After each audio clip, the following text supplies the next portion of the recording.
Hey there, Tyler here, partsforscooters.com. Today we're going to be upgrading our valve train. So we're going to show you how to completely disassemble and reassemble your typical GY6 or 139 QMB head. First thing, we need to remove the stock valves out of our head. Easiest way to do that is with this tool right here. This is the Pit Posse valve compressor tool. Comes with all the different sizes for different size heads. This is going to make your life extremely easier using this tool. Sure, it can be done with a socket and a towel and blah blah. I'm not going to go into that crazy setup. This is what you really need. You want to start by selecting the appropriate compressor piece here. You want it to fit almost perfectly over the retainer cap.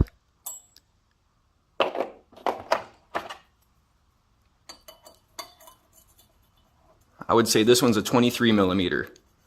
So then, setting up the tool is extremely simple. This presses onto here. One side is going to touch your valve, the other side is going to touch the retainer. So you'll take your head,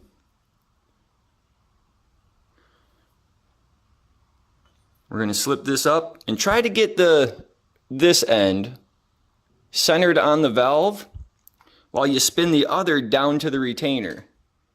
See how I got to match that up? It's kind of hard to do holding it like this. Bear with me. So if you look close, that part is pretty secured over the valve retainer, and on this side I have it directly centered on the valve. At this point you can start to turn, and what you're doing, it's already pushed down far enough. You can see those two retainers there. I shouldn't call them retainers.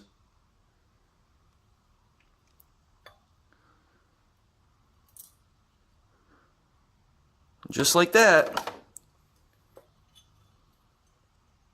Sometimes, so this one's been in there a while. Little issue I'm running into, it's stuck. You can normally take a flathead or some small pick to free it up. I just used my fingernail. So keep in mind, this spring is under tension right now. If this thing slips off, it could go flying. You don't want that, do you? So let's slowly release the tension off of this spring. And get the tool out of the way.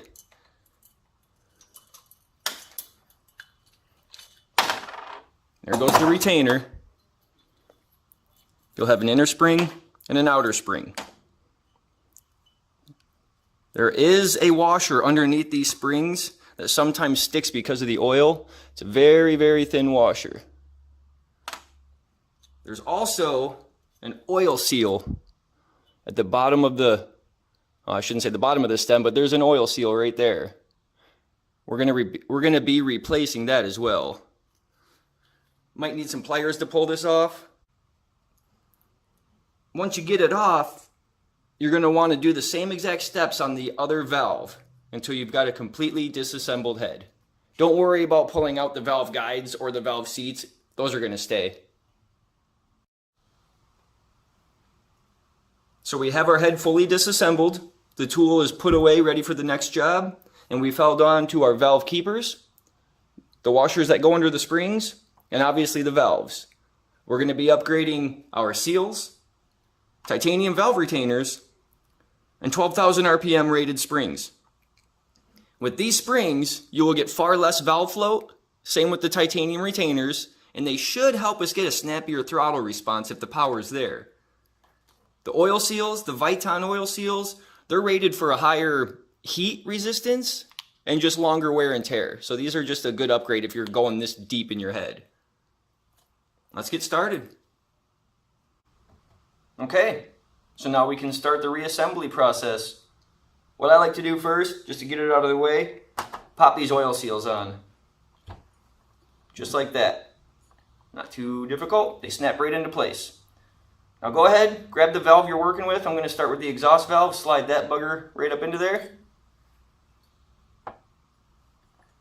You can go ahead and drop your spring washer down and your springs.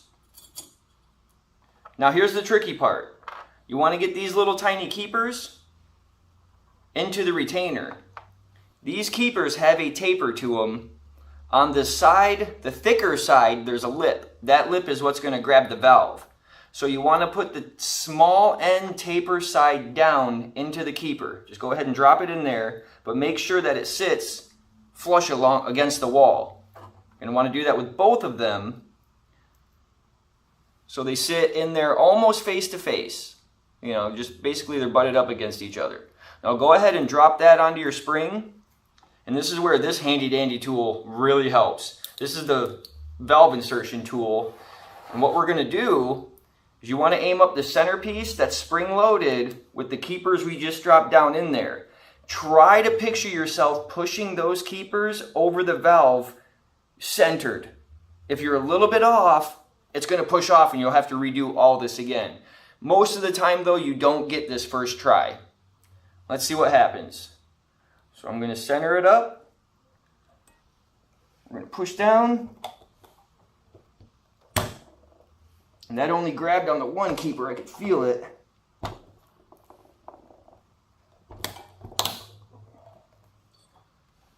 And I could hear it click out of place. So there, you can, I don't know if you saw that, but the keeper came out. So this is where we'll just go ahead and redo the whole thing. Drop your keepers back down into it. Make sure they're centered. And try to imagine yourself as centered over that valve as possible. I'm not doing too well, am I? Let's do this one more time.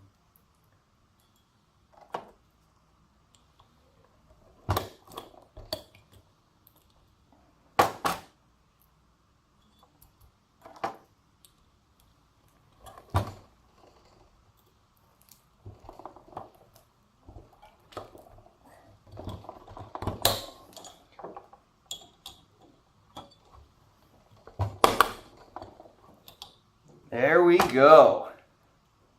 The way you'll know if you did it right, both of those keepers are going to be flush, the same height.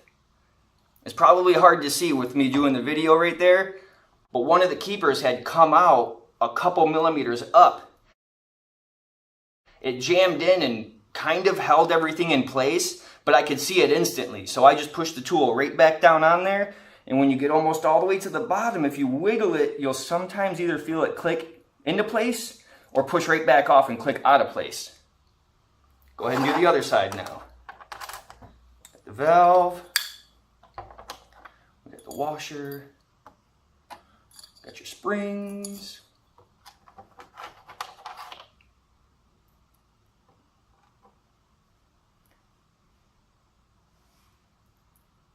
Sometimes just getting these keepers into the retainer is the hardest part because they're so tiny. They like to flip around.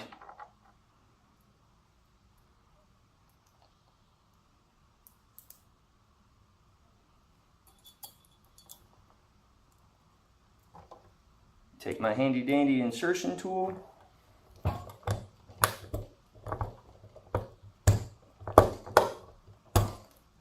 It wants to.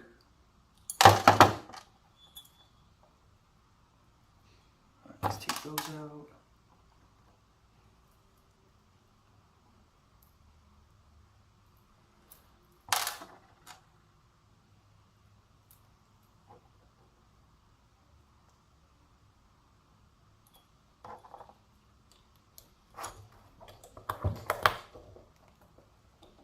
Perfect. Should have did that the first try. So now we have our 12,000 RPM springs. We have our titanium valve retainers. Everything's installed. We're pretty much done.